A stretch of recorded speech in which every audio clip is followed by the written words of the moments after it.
específico. Daniel, e como é que essa moda, então, essa quase uma antimoda, né, que vai surgir lá, enfim, com essa gurizada nos anos 70, como é que essa moda vai aparecer, então, nas passarelas, nos desfiles? Ela chega, por exemplo, na alta costura também? Como é que ela faz essa... Como é que a moda faz a moda oficial, digamos assim, exato. faz essa tradução dessa moda tão espontânea? Exato, tanto uma quanto outra, de certa forma, as duas caminharam juntas, historicamente falando, e as transformações sociais foram criando pontos de conexão entre um e outro, né? Explicando melhor isso. Na verdade, a moda oficial, digamos, né, ela sofreu uma grande ruptura nos anos 60 com o Yves Saint Laurent, que ele expandiu a moda, ele tirou a moda somente do universo da alta costura. O prêt-à-porter ele surge a partir da cabeça do cara como Yves Saint Laurent, que tinha uma pequena um pequeno negócio, mas que a partir disso ele conseguiu, né, transformar em termos de ideia. Também foi um cara que estava no lugar certo, na hora certa e com muito talento, né? Então, com ele, isso já meio que a moda em si, ela sofre uma grande uma mudança brusca, né? Com o passar dos anos, esses acontecimentos sociais aqui, que eu mencionei alguns deles, né? Crise do petróleo é outra que influenciou muito o mundo também nesse período, né? Lá no início dos anos 70, vai tirando determinadas vai tirando determinadas cortinas das coisas, né? A alta costura, ela começa a perder uma certa força ideológica mesmo, num sentido de não responder ao que a realidade do mundo estava dizendo. Então a moda também começa a se transformar e começa cada vez mais a aderir coisas que vinham da rua, né? Ela não partia mais só da cabeça do criador. Tinha um substrato muito mais real, mais palpável. E isso diretamente aconteceu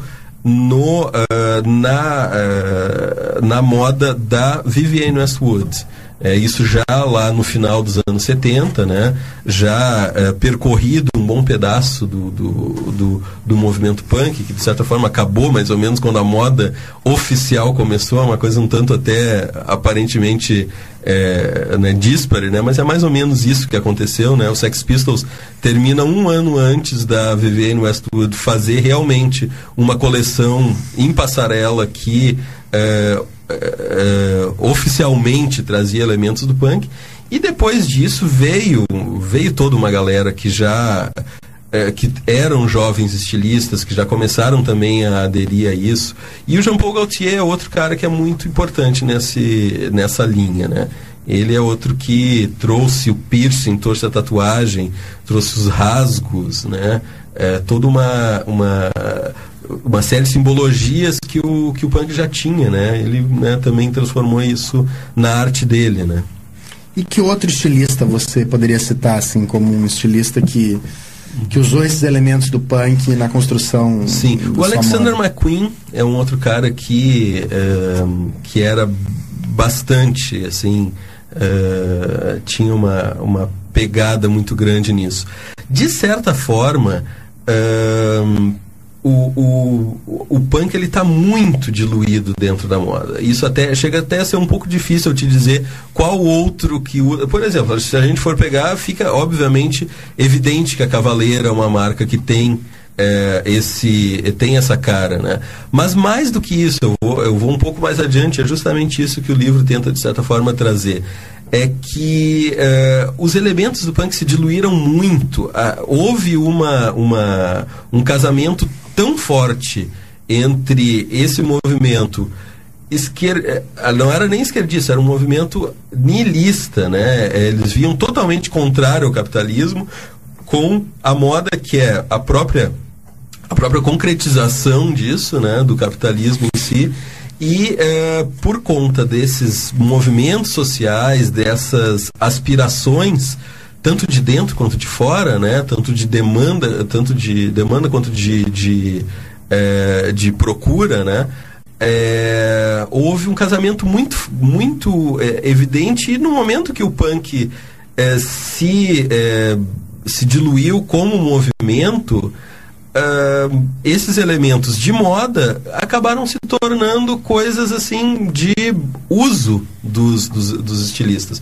Eu posso citar aqui desde o cabelo moicano até o tênis All-Star, até a calça rasgada, como a gente já falou, os espartilhos, né, que foi uma coisa que o punk trouxe depois de novo, tudo,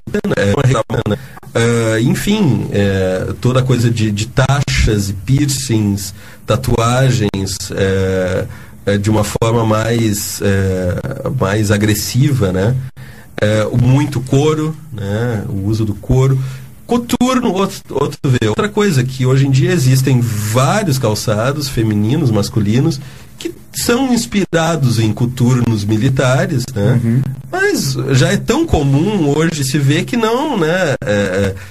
Que não se percebe que existe um histórico para aquilo ter chegado até ali, né? Existe um percurso que fez com que o coturno chegasse ao pé de qualquer comprador de classe média hoje, sem isso ser necessariamente uma ofensa, como era antes dos punks trazerem isso, né? Sem ser uma ofensa visual, né? Sim. Estou conversando com o Daniel Rodrigues. O Daniel é jornalista, autor do livro Anarquia na Passarela, a influência do movimento punk nas coleções de moda.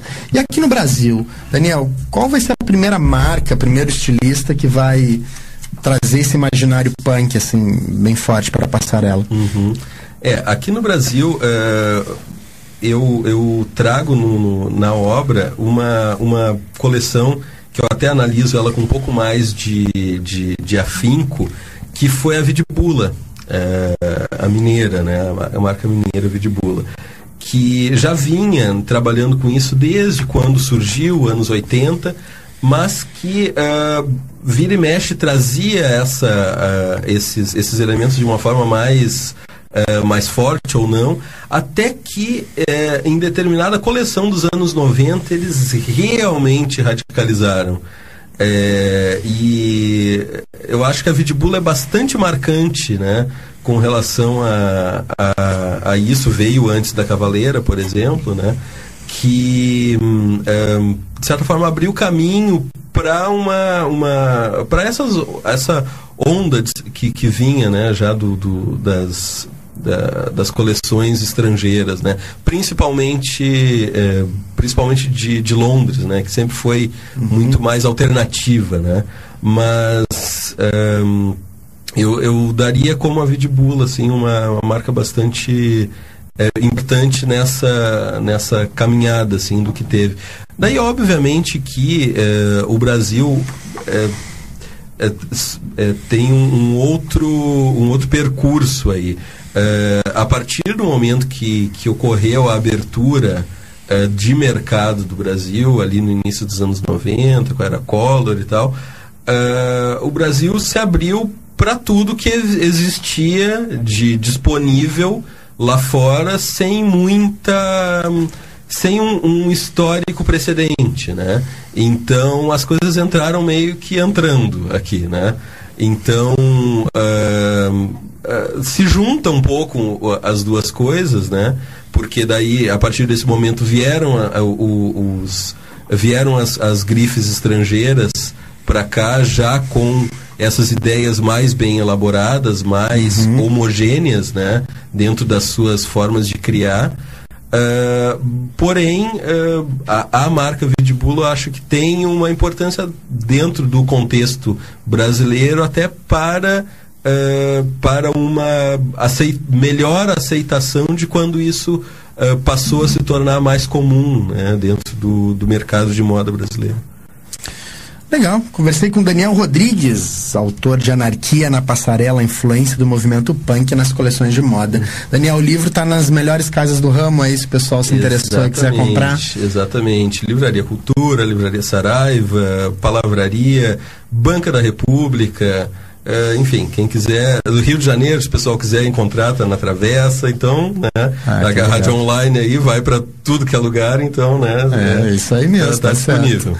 Daniel, muito obrigado, viu? Eu que agradeço. Valeu pela sua presença aqui no Elefante, parabéns pelo livro. Muito obrigado, valeu. Sucesso aí, que venham outros. Com certeza.